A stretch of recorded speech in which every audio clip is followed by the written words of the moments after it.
So first of all, we'll start with Sam. And I forgot to do that, but that's who we are. And here we go. Take it away. Great, thank you. And just, first of all, thank you all for showing up. I know it's 2:30 in the afternoon. I'm glad that you fell into our trap, which I'm going to go back to the first slide. This title is code for graduate level statistics. So that is the plan today. It's a really good branding. And we're glad that that's what you're here for. And just That's before not what I signed up for. Whoops. So just, you've heard that even on this panel called Data-Driven Advocacy, there's sort of a range of people from maybe, Latasha, if I could put you on one end, and maybe myself or my colleagues on the other end of the spectrum. I'd just love to hear from the room, like, where do you fall? To what, like, who considers themselves more on the Latasha side of the data spectrum? Raise of hands just to see. Okay. And then who's more on the Sam and Friends? Nice. Nice. Good. That's great. That's super helpful to think about, kind of where to aim the comments today. So now I'll go to actually the slides that I brought. So again, my name is Sam. I love making homemade hot sauces and pickles. Also putting your data to work for you and evidence building. So I joined Habitat to start this new team, the US Research and Measurement team. And that really came from demand from the affiliate and SSO network. It was something that recognized that we weren't doing at the scale and with the sophistication that we could be, and that it would be better if we did it together and not just did it 1,200 or 1,199 times across markets around the US. And so through a lot of listening, a lot of careful conversations to hear, what do you mean when you say you want a US research and measurement team? What does that mean to you, affiliate and SSO leaders?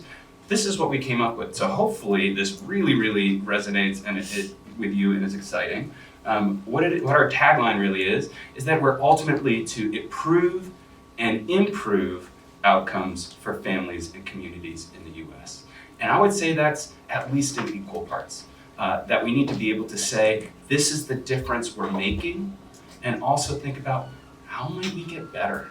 And do that in a way that is really data-driven. And so the rest of the bullets on the slide are the mechanisms by which we'll do that and what we're hoping to accomplish. So, 3 things I'm going to do today.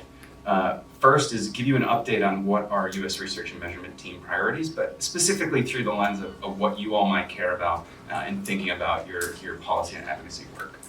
Second is to talk about, at a high level, some interesting, accessible advocacy data sources that you might be able to use, especially if you're an affiliate that doesn't have a lot of data capacity. Though I can talk to you if there are folks that are interested in about how you might build on these very accessible sources and kind of do more sophisticated things if you either have someone in-house or you can do it through a partnership. And then third, we're going to talk about, and this is, I know why you're all here, is to talk about the ASR, the Ability Statistical Report. And I just saw like the fist pump in the back of the room from Madeline Tapper. She's the person behind the scenes who's actually sending out the communications and reminding people to report, making sure that data is clean and usable, and then helping bring data to the people, as she calls it, help you put that data back in your hands. So that's what we're going to talk about today. And then after, I guess we could do the graduate level statistics refresher for those who are interested. So first, priorities.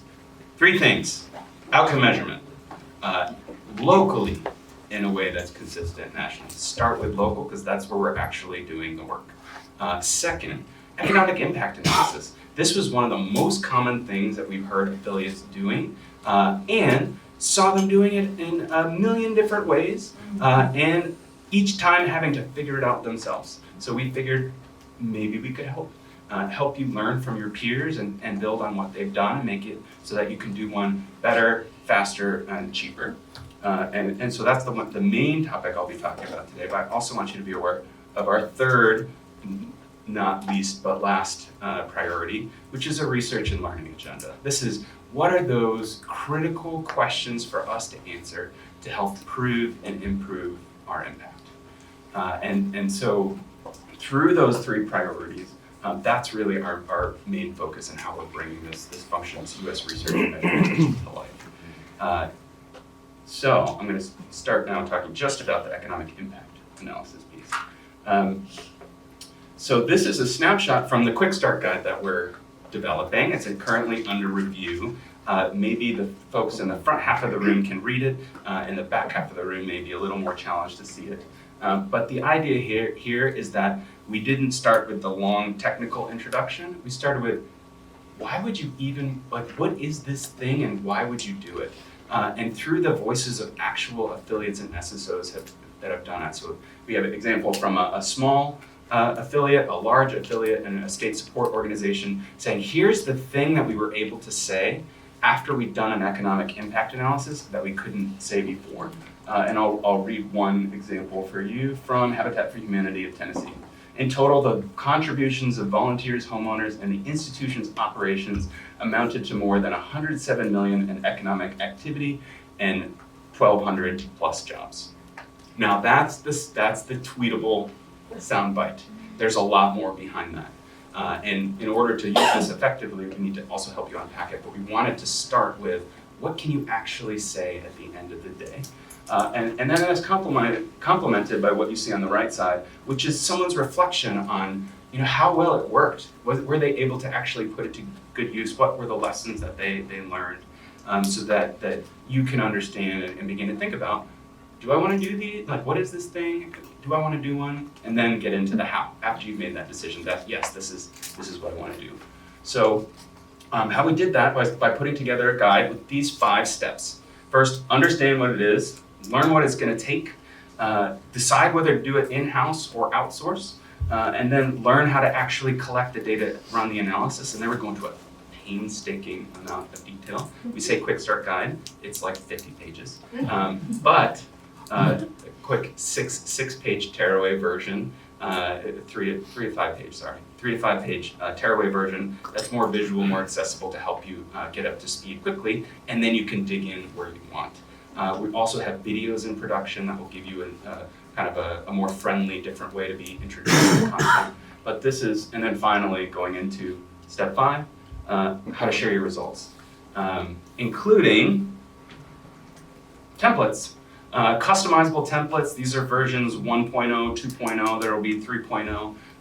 Infographic template or a one-page template, as well as a more extended guide, so that you can start with something that's 80% of the way there, and you just put in what's relevant to your affiliate, background about your affiliate, drop in your numbers using the guidance that we give you. And so that's what we built in this Quick Start Guide. And at the same time as we did this, we realized, wait, if the Quick Start Guide is 50 pages, who's got time for that? That's a lot of work. And even if we can make it as step-by-step as possible, literally taking screenshots of tools that will help you do this faster and with high quality, maybe we could do more. So what we're exploring now, and this is with Simone Boyce's leadership, who I'm going to call her out in a minute in the second row. She's our new research manager for the US. And among other things in her career before Habitat, earned a PhD in economics.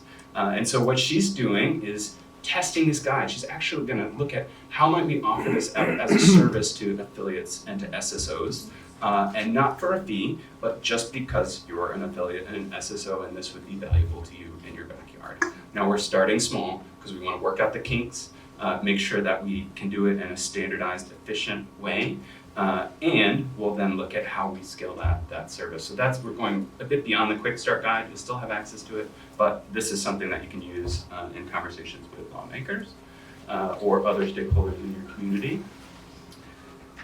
Second topic, advocacy data sources. So these are 2. So how many of you have looked at the state level fact sheets put out by the Cost of Home campaign? Fantastic.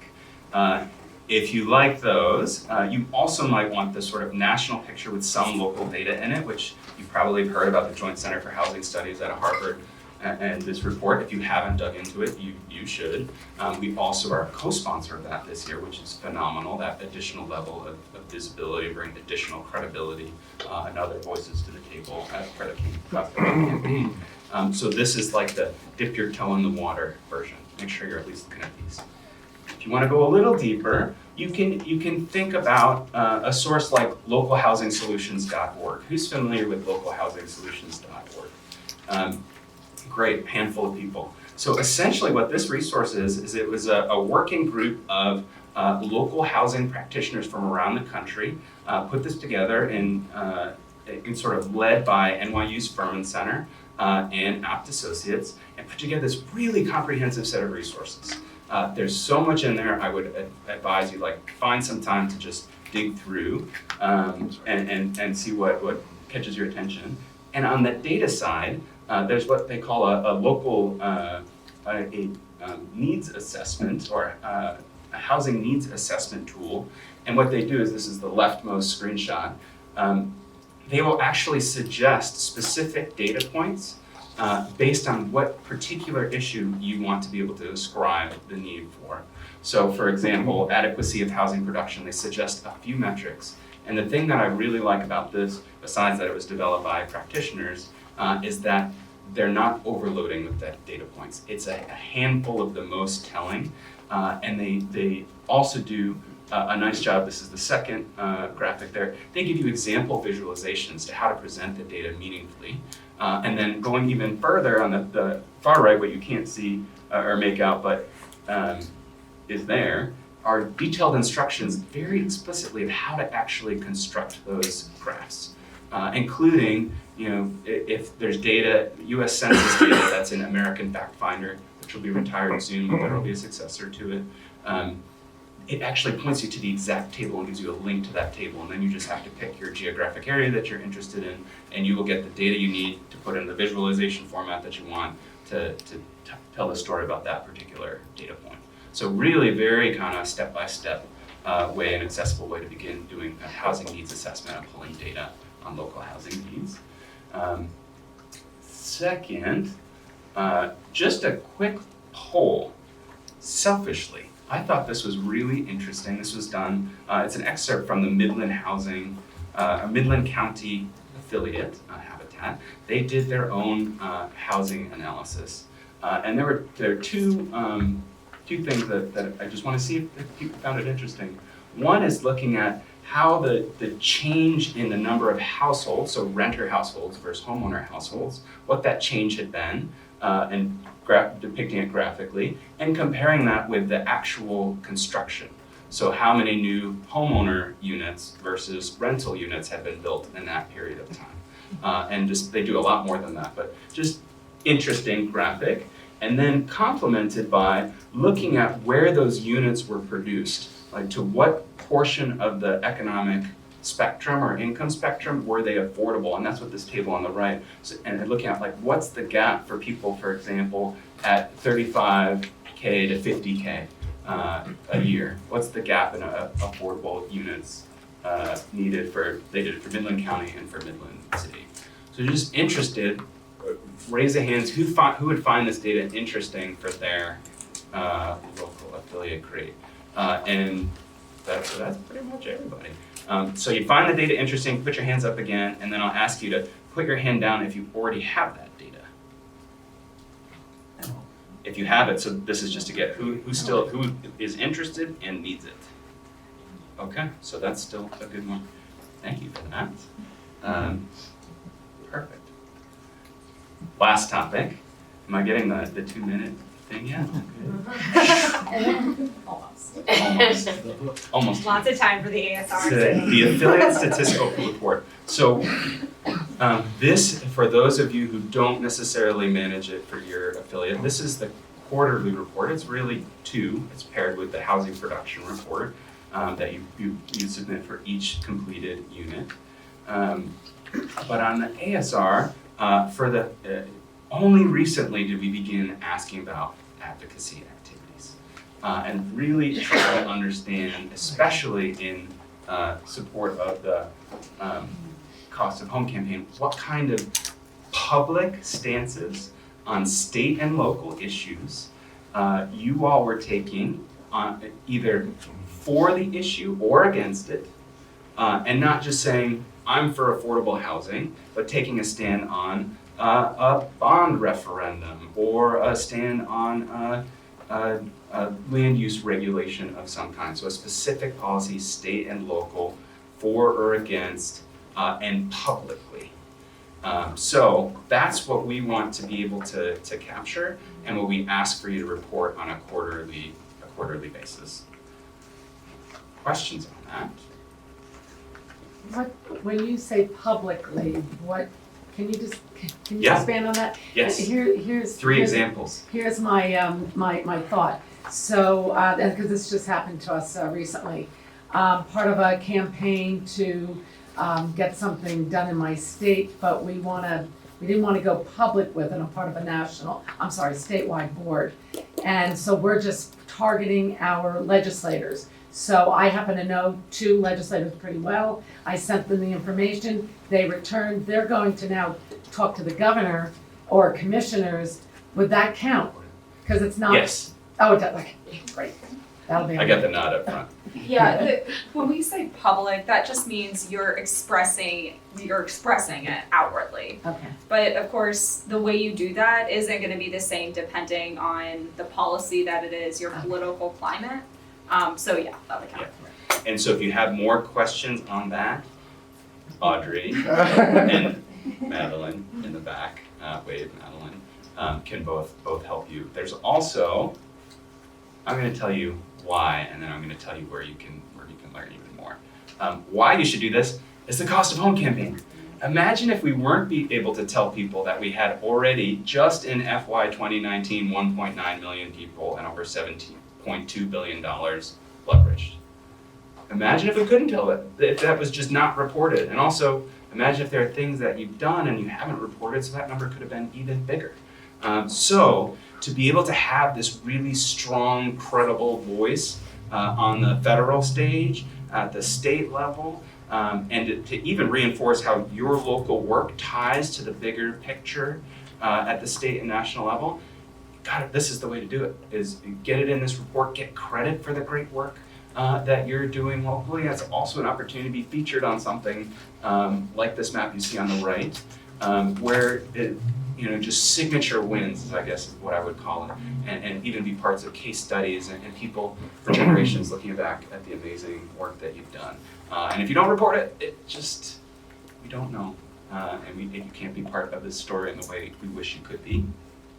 So, if you need to know more, myhabitat.org, go to the Knowledge Center, and the actual link for this thing is really, really, really long.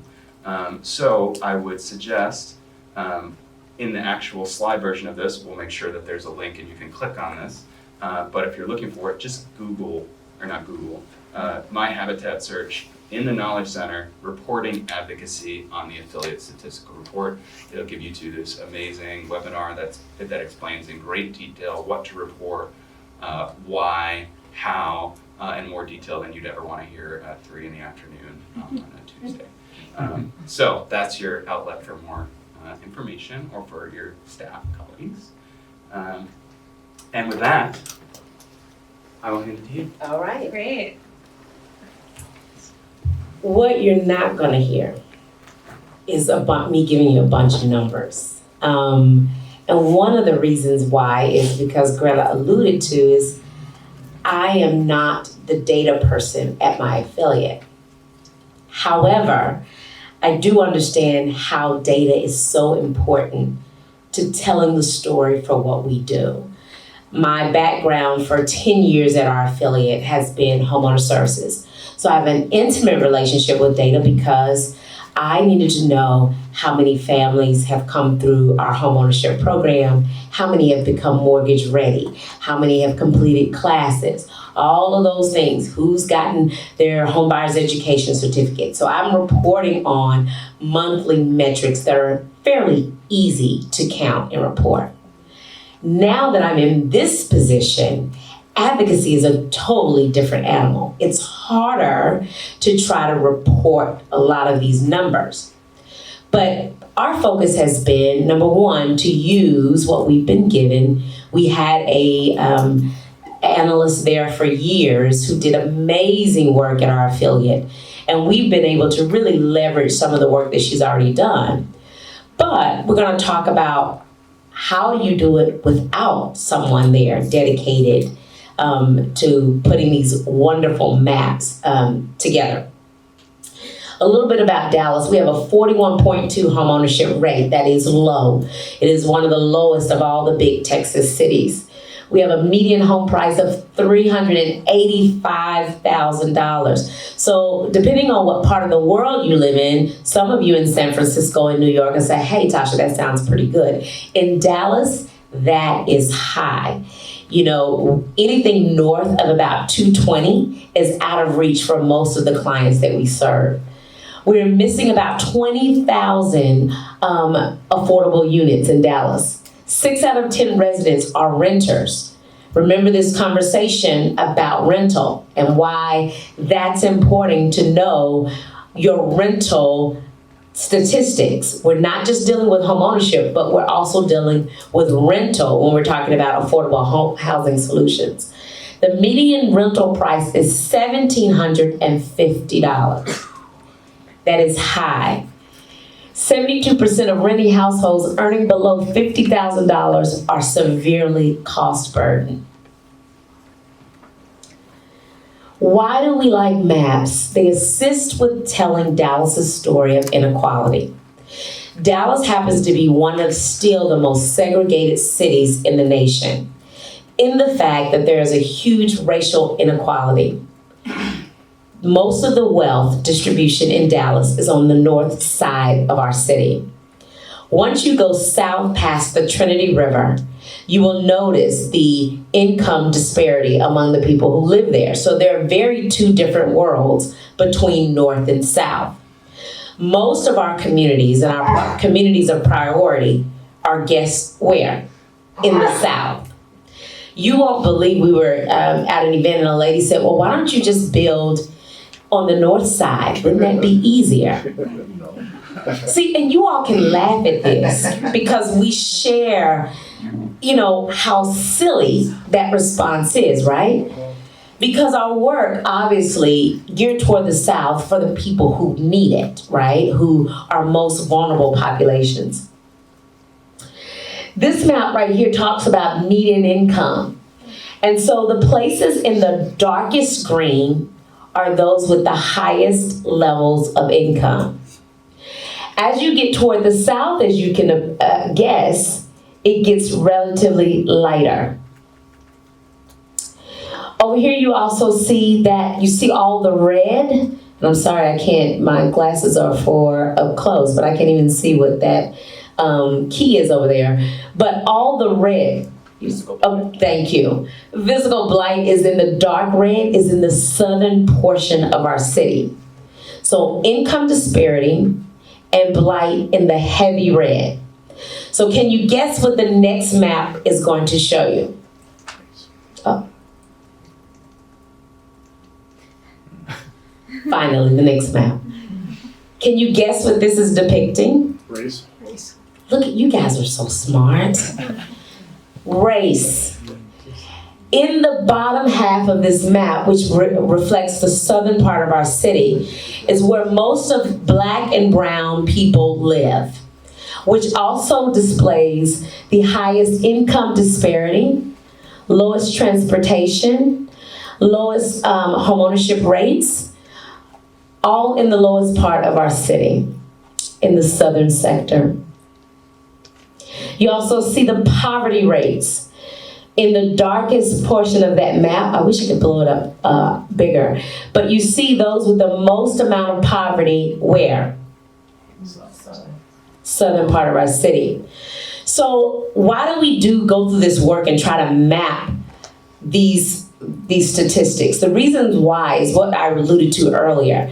We can't start talking about doing our work without knowing where the work needs to happen.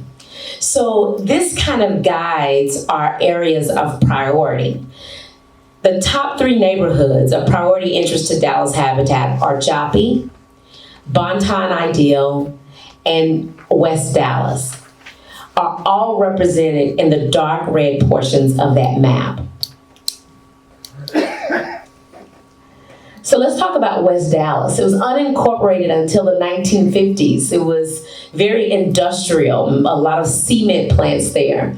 It was home to Bonnie and Clyde. That was their home, of the homes in West Dallas. Most of these are reminiscent of very small homes, generally 900 to 1,000 square foot homes. We have probably built anywhere between 370 and 400 homes in West Dallas. These are homes that most of the times we do critical repair to. A large segment of that population are elderly that need exterior repair to their homes, and we do it through our Brush with Kindness program. Go back. Now, but what's being built in West Dallas is what you see right here. These are homes that are being built by builders, and can anyone take a guess, just a quick stab of what the asking price for these houses might be? $400,000. Oh, look good. $425, great guess. Okay, that's on the low end. And these are in the same proximity to this house right here. So can you guess what's happening to our population? Being driven out. There you go. That's a picture of West Dallas right now. There are several apartment complexes, a lot of retail space. There's a property called Trinity Groves that has restaurants and also apartments that are basically taking over West Dallas. What we wanted to do was find out what are some of the drivers of gentrification. Everybody talked about West Dallas becoming gentrified, but we wanted to know from a mapping standpoint, what does that look like? So we put on the map actually what is being built right in our backyard. As you can see, all of these are new construction, all of them above $400,000 in sales price. In the far red is West Dallas. You can see from the key there that is probably the most heavily gentrified area in the southern part of our city right now is West Dallas. Again here. And we talk about how do we impact displacement. So, you know, when gentrification happens, people are displaced. So we wanted to put on a map in the neighborhood that we served how many people would actually be displaced. So we wanted to pinpoint that in a map so we can then also see where are the affordable land opportunities. So not only are we displacing people, but can we purchase affordable land? I will tell you right now, 10 years ago, we could buy land in West Dallas for $5,000. Right now, the starting asking price for land in West Dallas is $70,000. Dallas Habitat can't afford to build in West Dallas. That's a problem. So that guides our conversations with policymakers on how are you going to make it affordable for not only just Dallas Habitat, but for other developers to come into this neighborhood and revitalize the neighborhood without gentrification. So what do you need to do? First of all, you need the data to map. What are you going to map? So that's something that you all need to have a conversation at your affiliates about what is it that we want to see? What are we trying to accomplish? What do we need to map to be able to tell our story? You need a mapping tool, a mapping program, and you need someone to do it, not me. So data exists everywhere, and if it's in the physical space in the world, it can be mapped. If you have tons of GIS data at your disposal, at your own office, it's everywhere. So I put a list together, and I hope, are we going to send this out so people can have? So, yeah. Yes. Okay, great. So what we try to do is put a list together, and you guys can certainly take a picture of this, is where you can find free data and where you can access open records data, and also how you can use a network to be able to find data. For instance, there are a lot of nonprofit organizations that maybe have the same data or the same shared data that you need. So you might be thinking, how in the world am I even going to start? So why don't you start in your own backyard and people who are doing similar work that you are doing. For instance, the Texas Real Estate Council collects a lot of data in Dallas. Why do we need to create the wheel if they have access to that information? So a lot of times we will call them up and talk about the data that they have too. Mapping programs, there's Policy Map, there's Google My Maps, and there's some crazy acronym for some map that I have no idea about that someone said I should put up here, but I have no idea about it. Sam, you probably know about it. Sam saw my presentation. He's like, I'm ready to geek out with you about this map. I was like, no, sir. You won't geek out with me about this. We may geek out about something else, but it won't be this. But Do that on your own. On your own time. So there's several mapping programs that you can use. We have some great maps on DallasAreaHabitat.org. What we did was with our neighborhood revitalization, which a lot of advocacy people I know in this room are charged with that work too. We wanted to understand better, how do we start to tell the stories of the work that we do? You can stand up here all day and talk about the numbers all day, but how are you going to make that resonate with people you're trying to get to act and get to accomplish things? And so we have several maps on our website that I would love for you to check out, and it talks about all of our neighborhood work, and it shows you some really cool maps. And okay, well, we're at question and answer. Yeah, well, thank you two so much. Give them a round of applause. I found it extremely helpful to hear from Sam and Tasha, not only about data sources that are already out there that we can access as affiliates, but then also things and tools that they are leveraging in their communities and tools that you're providing to different affiliates to really make this abstract concept more tangible and functional to the work that we're doing in advocacy. So I think it's been extremely helpful also just to show ways that we can incorporate data into our ongoing work. And something that we talked about on our calls is that not only do we need to think about ways that we can use numbers to demonstrate, economic impact, affordability, and even like getting into the strategies that you're talking about, where should we build? But that we also need to think about like a narrative and how we use these numbers to tell a story about the need for our work. And I'm wondering if you could talk a little bit more about how you can get past the numbers and really use data as a narrative to support and strengthen your advocacy work. So right now we're working with a environmental group in one of our neighborhoods. We have a great opportunity to be able to help this neighborhood with some environmental issues that they have. There will be no surprise to you that there is a huge disparity in a lot of our neighborhoods when it comes to environmental inequality. And this neighborhood in particular has been awarded a grant where they will receive some air monitors. And these air monitors, we're going to work in conjunction with our Habitat families that are in that neighborhood to teach them how to read the data on these air monitors.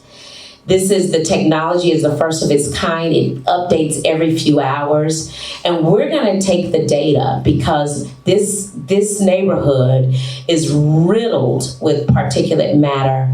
It sits right in close to a lot of industrial plants, close to the railroad. And so we are concerned about the safety and welfare of our families. Let me just say this. If we think that we're only concerned that family's in that house, we're in the wrong business. We need to also be concerned that those families are healthy. And the fact that we're going to be able to collect this data and then be able to take that data to the city and be able to say, we have an issue in our neighborhood and we need to figure out how we're going to protect these families. So we're going to be able to take this data that we're also working with a local college, Paul Quinn College. It's also going to be assisting us with this project to be able to tell the narrative of what the families in that neighborhood are enduring and the impact of the environment and poor environmental quality has on those neighbors. So you begin to tell your story. It's great to talk about the success of the work that you do, but I think numbers also lend itself to other work that you could be doing. And so, we should look at it as an opportunity to do more. I was telling someone a story about a reporter that said, we started off how many houses we build and all of our repair programs and all these things that we did. And you know what the reporter said? He said, what else? That's great, but what else are you doing? So the what else could be in the data points that you find. The what else could be and what's revealed to you when you start determining what kind of data that you want to collect. That could be your affiliates' what else. If I could just build on the what else, I hear the what else question, and the way I interpret it is so what? It just like handing over the set of keys is just the beginning about how those lives are changed. And we need to get better about how we tell that story. And some of it's data and some of it's not. But focus on what is the real transformational change that comes after we hand over that set of keys. Yeah, I think that's so helpful. Another component I really think about a lot is that not every data point or every story is going to resonate with a specific lawmaker or stakeholder. And when I go into those meetings, I'm always trying to think about what's going to motivate that person to act in favor of what we're supporting. So, someone might be really, really compelled to work on an issue if they hear about the number of unsheltered folks experiencing homelessness in their community. Someone else might be really drawn to a data point around what's the local impacts of property taxes that Habitat homeowners have paid in their city. And so I'm also curious from your experience if there are specific data points that certain lawmakers have responded to, or how you've incorporated kind of that concept of your audience into using this work. Yeah, it's interesting, and this is another thing. Go to the council meetings, be present in those meetings, because you'll find out that conversation and what those council members want to know. The head of our housing committee at the city of Dallas, they were talking about community land trust. It doesn't exist in Dallas now. It is a housing tool that the Housing Policy Task Force is wanting to introduce. And so our housing chair wanted to know more. And so there was all this conversation about AMI and why, what is the basis of AMIs being from 60 to 80%? Is there any validity to us going from 30 to 80%? And us being able to pull data from our own data points to be able to say, we're impacting people on the spectrum of income. And this is why it makes sense to look at the larger spectrum. A lot of times they think they know somebody from 60 to 80% AMI, that means that they can afford a house. Not necessarily. And it doesn't necessarily mean that someone between less than 60 can't. And so we had a great opportunity to be able to say, let us share some of our data on income and AMI, which go hand in hand. A lot of people think AMI tells the story of what someone can afford. It does not. Not alone, it doesn't. So to be able to educate that council person on here's what that means, it's great, that's awesome. And you know what else starts to happen? Then they start to call you up and say, well, what about this? Well, what about that? We're talking about neighborhood empowerment zones. What information do you have to support this? So then not only are you able to provide them data, but now you become the expert. You now become, the expert in the room. So I think it's something to be said to be able to collect a wide range of data points, but understanding what they need. You can only understand that if you're in the room, and you gotta be in the room. Yeah, thank you so much. I feel like that is so vital to talking about, like, not only is it just a number on a page, but what is the work that you've done to back that up.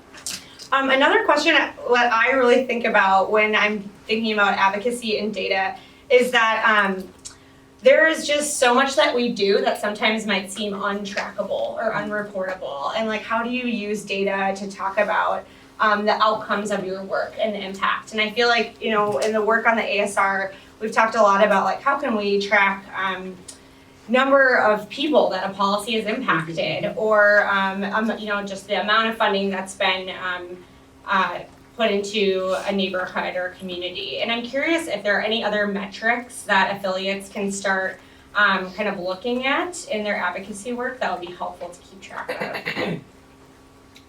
I think that's a Sam question. I think I need to know more. Because the sky's the limit with things you might look at. I would get back to the question of what's important to you. Where are you taking a stand, especially publicly, which you'll report through the ASR, and who are you trying to influence and to do what?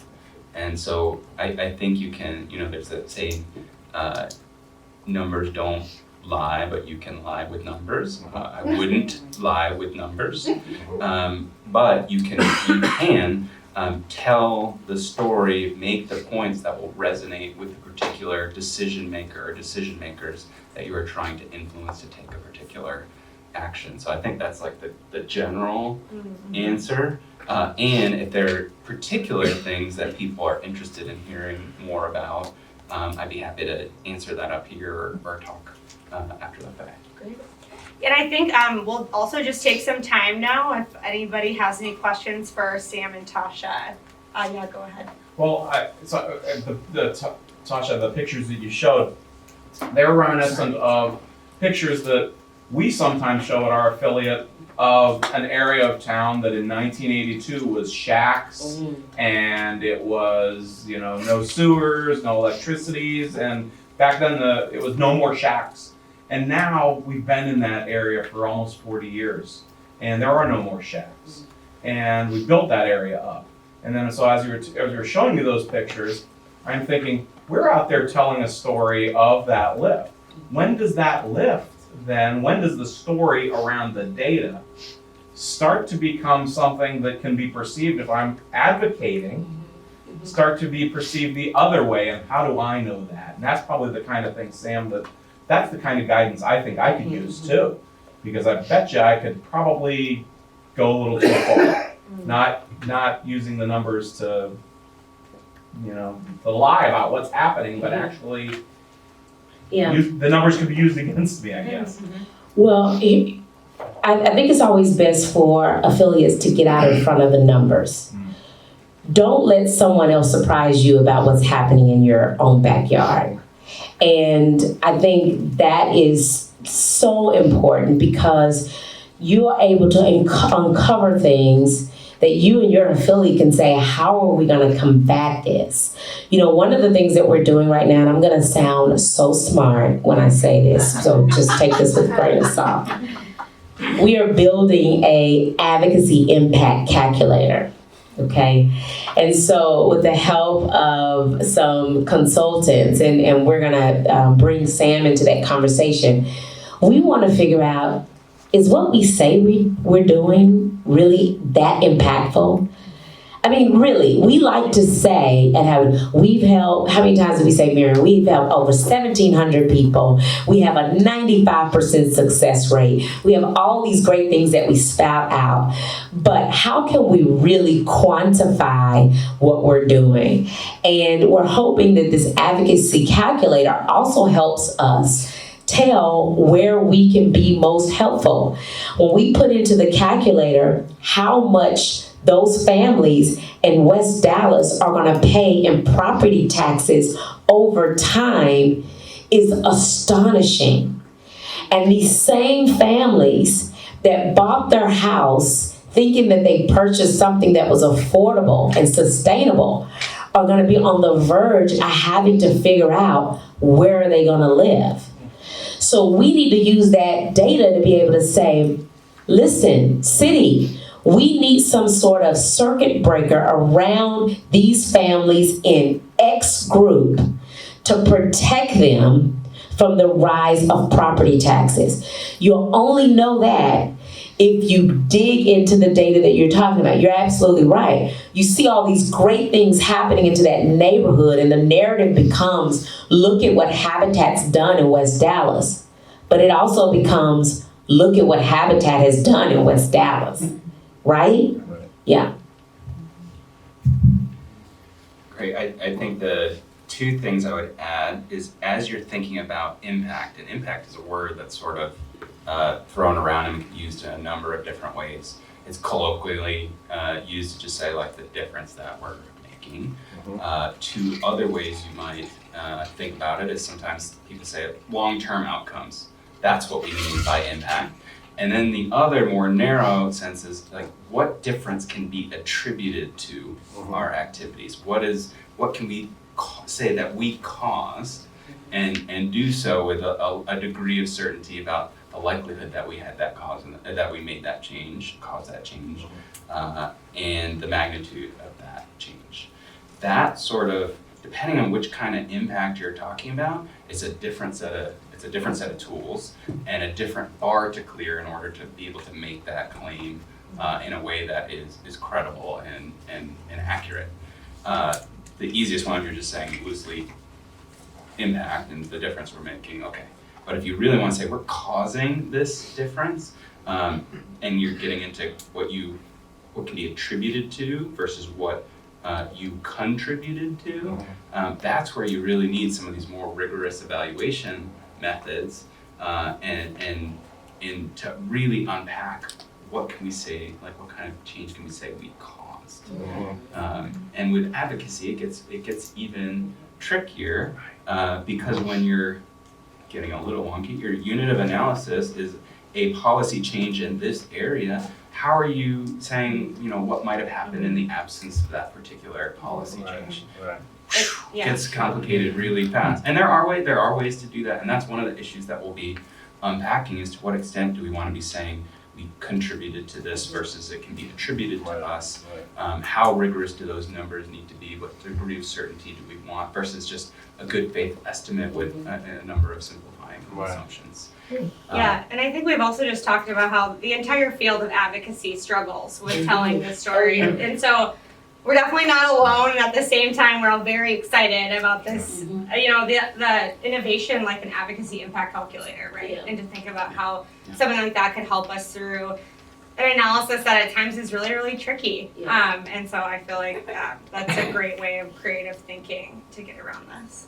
I had a question up front. I just wanted to share something. Tasha, your slides about the maps in West Dallas got me thinking. I was on my phone while you're talking, so I felt bad. But I was looking up something I remembered seeing. I go to the University of Louisville. I'm in the campus chapter of Habitat for Humanity, and there's been there was some press. There's press all the time about how much of a heat island our city is, and there was a study in 2016 called the Urban Management Heat Map, and I was just looking at it and kind of seeing where the red dots fell on the map for the hottest daily temperatures during the hot season, May to August, I think, and in one of the hottest neighborhoods, Russell. I looked it up on the website on our Metro affiliate, and our Habitat has built 25% of the owner-occupied houses there. So I feel like that's something that's going to become more and more relevant. I mean, with rising temperatures every year, and it's just so crazy that those overlap so completely. Yeah, and I think that totally demonstrates how intersectional housing is as well, with environment, education, healthcare, transportation, and I think you can use data to show the intersections of a lot of that, as Tasha demonstrated. So your story about West Dallas led me to think about something that I think happened to us in Kansas City. We built up in Kansas City a neighborhood that had been under severe blight, not unlike West Dallas. We built 50 to 100 homes there. And now we're getting developers coming in and kind of pushing our residents out with high development. So somewhat related to your point, Sam, about causality is, are we, a lot of, did the developers come in on your coattails and take advantage of what you've done, like they did to us, and, push your families out? And how do we prevent that from happening? Well, and that's working with the city and, demanding that these developers are held to provide a portion of their inventory to affordable housing units. We have to demand that. We always say Habitat can't build the city out of its problem. It requires us working with other developers. We want the other developers to come into the neighborhood. We want that. That's great for the entire community. However, the developers have to be committed to making sure that we have affordable places for homeowners to live. And if they can't do that, that's not going to be acceptable for us. And what we see happening in Dallas, we're driving down the street and we see all this development, but it's not for our families. Right. Yeah. Mm-hmm. Lots of questions. Go ahead. I'm picking up a little bit on from the plenary this morning. Yes, Tasha's yes. part of it, and the access to credit workshop that I was in this morning. I'm wondering if I give a quick example from that. I'm wondering if maybe you can expand on it. But we're talking a lot about how we're measuring impact, but I think we also need to talk about how we measure success and what does that look like. Earlier, you guys talked about it a little bit in the access to credit one. We were talking about what's the racial disparity of home ownership in a certain area, and how do we solve for that rather than just how many houses we built, how much taxes we're putting into, what does success look like? Yeah. And I'm so glad you asked that question, because that is another part of the story, right? Because, we have taken the stance that through our educational component, because we counsel families, there's going to be a large portion of families that we counsel that don't buy a Habitat house from us. But because they're able to access credit now, because of the benefit of counseling, is a check mark. It is a win. So we start tracking that, because that is also a part of our success story, is that we've had 250 families now go out and buy houses on the open market. That is a success story. So you're absolutely right in saying that one of the policy positions that we have is about promoting financial education and literacy and advocating for more access to credit and affordable loan opportunities. So we partner with preferred lenders in our market. And so when we refer out families that complete our home buyers education program and they then secure a loan, we are following that progress of that client. When they secure a loan, check. When they buy a house, check. And we're able to say at the end of the year, we've helped 350 families. Now, maybe only 100 of those families bought a Habitat house, but you have 250 that were empowered to go out into the marketplace and purchase a home. So I think that's very valid data to help also tell the story of why it's needed, why access to credit makes a difference. And we're actually able to segment that by race, by income. We can do all of that in the data that we capture. So I just want to chime in with the wonky details behind Here we go. This is the role I get to play. So when you talk about success and a beautiful way of describing how you're thinking about telling that story and how data fits in, this is what our first outcome measurement, that's what that is. It's looking at your intended outcomes, what success looks like to you, and mapping out, not literally with the beautiful visualizations, but tracing the logic between here are the inputs we're working with, the activities we're taking, the outputs, so what we're producing in terms of products and services, and how we believe those result in certain outcomes for the families with whom we partner or the communities in which we work. that's from an evaluation perspective, like that's foundational. And I would actually ask if any one of you all has done that for your program, or knows someone who has. It's called a logic model. There's a related one called a theory of change. I would love to see that. I've seen only little portions of programs, small side programs where that's happened. I haven't seen one for the network. And so that's what we're building together through that outcome measurement work, is actually mapping that out for the variety of home construction, home repair programs that we run, so that the logic that you laid out beautifully is actually documented to help you tell that story. And it starts with that foundation of those logic models and then getting into what are the best ways to collect this, with what frequency, and then what are we going to do with it, because we shouldn't collect it if we're not going to do something useful with it. Yeah, and I think that also just speaks so much to the idea that you have to start somewhere, and we can't have benchmarks to reach or goals to set unless we have a foundation behind it. And to really see the impact over time is so much more meaningful, I think, than to just have like a raw number or a total for a year. And so I think that's extremely, extremely valuable. Yeah, and by the way, one more thing, and then comment. There's a whole body of literature related to the work that we do. And if we're not engaging with that, understanding what it tells us about what works, what doesn't, and the degree of confidence around what results we can see from programs like ours, then we're doing our work a huge disservice. And so that's the other piece of this, is as we're documenting what success looks like for us and what we might do locally in a way that's consistent nationally, is making sure that we're actually looking at the broader literature and what it tells us about what works, and also where we might want to contribute to that, where we might want to, for the benefit of the sector, say, ooh, as Habitat, we have a unique ability to say a bit more about this combination of maybe financial education, coaching, counseling, with access to mortgages that might otherwise not be available on the open market, and the wealth building potential of that, and how that might affect educational attainment of children for the next generation. So I think I'm just interested in Where we how can plug in. Yeah. Get everybody to plug into that. Great, thank you. On the back. It's related to the question that you just asked as well, is how we use data to really show our impact. So we've been tracking things like, policy wins and, how many people get housed, and how many people, and also not just people who get into a Habitat home, but who have bought homes on the market, et cetera. And the pushback that we keep getting is, so what? Right, like that's fine, that's great that what you're doing is working for you, but as a community, our housing gap is still what it is, our racial disparity gap is still what it is.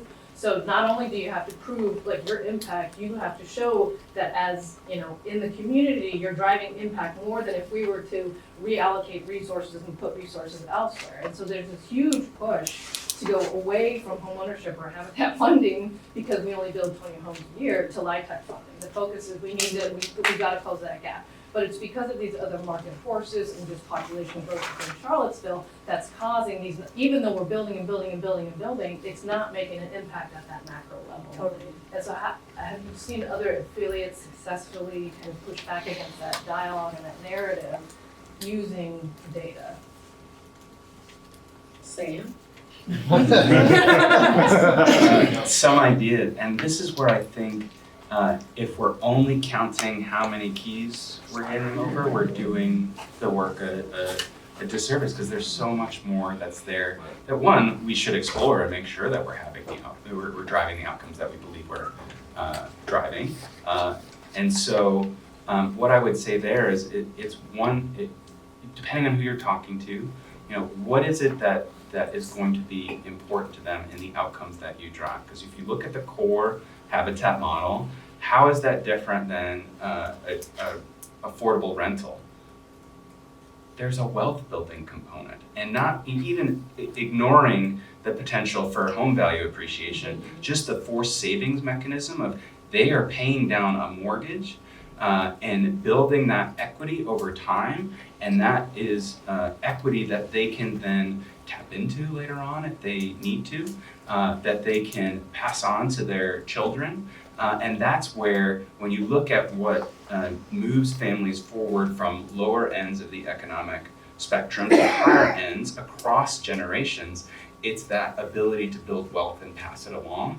And oh, by the way, Americans' wealth predominantly is held in their homes, especially at the lower ends of the spectrum. And so if you don't even have access to home ownership because the market rate products aren't something that you can afford, then you miss out on the main way of building wealth that can be passed along for generations. So it's it's only 20 families, but we're impacting them for the next 7 generations. You know, you can think about how deep is that impact in addition to how broad that impact is. Yeah. Now I would. I was also just gonna add, like, from the Twin Cities perspective, like I know in the opening plenary this morning, they shared about how Minnesota has the worst racial disparity in homeownership rates in the country. And that statistic is embarrassing, and it is motivating for us to continue to do our work. And I feel like we continuously harp on this at the state level and at the city level, to just talk about how, yeah, we can build every single year over and over. We can try to scale up, but we can't solve this problem if we're just gonna keep going, you know, on the same journey we have every single year. And so I think we really feel like those numbers, like although they're unchanging, still speak to the desperate need for folks to invest in more home ownership in our community. And I think they talked about how, like for example, we recently eliminated single family zoning, and there's so many different innovative ideas folks have. But we constantly push back on that statistic about like, how is that going to change this? How is that going to change this rate? If we're exploring land trusts, like that's really like interesting. That's a way to get more people into housing. Well, like we need multifamily, we need rental, but how is that going to change the statistic? And so I feel like I use that as something to leverage when I'm really trying to speak to the need for folks to invest in home ownership. How much time do we have, Audrey? We have 7 minutes. Okay, great. So a couple more questions on the front. Hi, my name is Tiffany, and I am a part of the Georgia Southern University Campus Chapter. When looking at advocacy data, will campus chapters be a part of that, or would they be under their affiliate? That's a great question. Yeah, I mean, I guess I can speak from an affiliate perspective. Like, we're kind of in this place where we're trying to figure out how to best work with the campus chapter, and we would welcome lots of different partnerships, right? Like, if there's a way that we could, you know, do a research project or kind of, navigate ways that we could really incorporate that. I feel like it's kind of a mutual relationship. You know, I was do you have gonna something to say, add? like, so when Sam was speaking about the logic model, like that's stuff that graduate students do. That's stuff that students do anyway, and that's a way to use students because I did all of my graduate work on Dallas Habitat, and so. And the work, whatever I was doing, whatever work that I was doing for school, I would just bring it to the affiliate to use. And that's something that you all could be doing as part of the coursework that you're already doing, whether it's undergraduate work or graduate work, because they need the extra hands, especially at those affiliates that don't have the capacity to do some of those things. Yeah, that's great. Great. Back. I'm sorry. Are you familiar with the impact calculator NeighborWorks came up with? And if so, would yours be similar or different? And I'm not familiar with NeighborWorks impact calculator. okay, we'll have to get it to you. Yes, please. My final question was, do you plan on sharing what you come up with? We do. Right now, we're socializing it with the City of Dallas Housing Committee and the Policy Task Force Committee, and trying to get their feedback on what they think about this calculator. And then we're gonna ship it over to Sam and let Sam dive into it. But as soon as we have something and we think that we have something that's pretty good, that we wanna be able to share it to other affiliates. So that is the goal here, is to be able to provide something that may be able to not just help us, but help other affiliates too. Yeah, we may still be growing the data on this, but do we have any data points that we can share as far as the impact that we know of, how many Habitat homes have been sold, and what the increase in the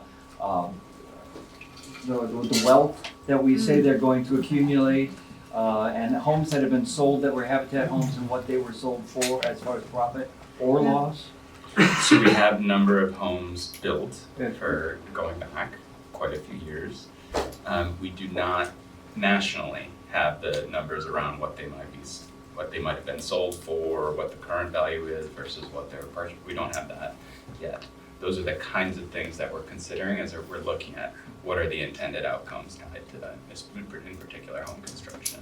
And my perception is if you have data points that would be extremely interesting and useful for you, is that you could probably share them with Sam and give yours up Yes, please. to coming up with solutions.